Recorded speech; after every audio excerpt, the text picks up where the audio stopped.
சோழ பேரரசனுக்கே பணம் கொடுக்கும் அளவிற்கு பணக்காரர் பட்டினத்தார். காதருந்த ஊசியும் வாராதுகான் கடைவழிக்கே என்ற ஒற்றை வரி தந்த ஞானத்தால் அத்துணையும் துறந்து விட்டு துறவு கோலம் பூணுகின்றார். மக்கள் மறிக்கின்றார்கள், கவலைப்படவில்லை. மனைவி மறிக்கின்றால் கவலைப்படவில்லை. தாய் வந்து நிற்கின்றார். முற்றும் துறந்த துறவி பட்டினத்தார் அப்படியே நின்றார். தாயே, உன்னுடைய ஒரே பிள்ளை நான்.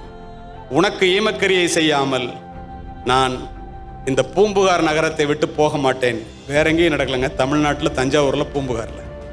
இது சத்தியம் என்று சத்தியம் செய்து கொடுத்தவர் சத்திரத்திலே தங்கி பிச்சை எடுத்து உண்டார். தன் தாயினுடைய இறப்பு செய்தியை கேட்டவுடன் பதறியடித்த சுடுகாட்டிற்கு ஓடிய பட்டினத்தார் தாயினுடைய உடலை பச்சை வாழை மட்டையிலே வைத்து ஞான நெருப்பால் எரித்து உருகி உருகி 10 பாடல்களை பாடினார். இதை தெரிஞ்சுக்கிட்டு அந்த அரங்கத்தில் இருக்கிற யாரும் எதையும் அலட்சியமா நினைக்க மாட்டா, பெற்றோர்களை அலட்சியம் செய்ய மாட்டாய், தாய் தந்தையருடைய பெருமையை உணர்ந்து கொள்வாய் என்பதற்காக இந்த பதிவு. தமிழ் நல்லா புரிஞ்சுக்கிறீங்க. பச்சை வாழை மட்டையிலே வைத்து ஞான நெருப்பால் எரித்து உருகி உருகி 10 பாடல்களை பாடினார்.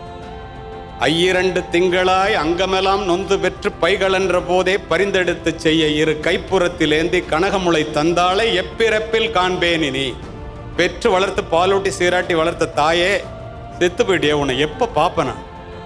முந்தி தவம் கிடந்து 300 நாள் அளவும் அந்தி பகலாய் சிவனை ஆதரித்து தொந்தி சரிய சுமந்து என்னை பெற்ற தாயார் தனக்கோ எரிய தளல் மூட்டுவேன். எப்படி உடம்புல நெருப்பு வைப்பான் அம்மா உடம்புல?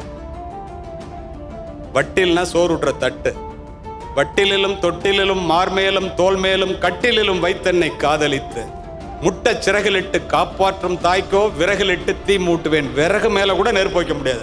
அம்மா இல்ல உள்ள இருக்கிறது.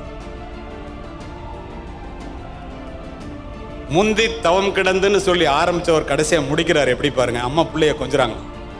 அரிசியோ நான் இடுவேன் ஆத்தால் தனக்கு வரிசையிட்டு பார்த்து மகிழாமல் ருசியுள்ள தேனே அமிர்தமே செல்வ திரவிய பூ மானே என்று அழைத்த தாய்க்கு அள்ளி இடுவது அரிசியோ கொள்ளிதனை வைப்பேனோ கூசாமல்.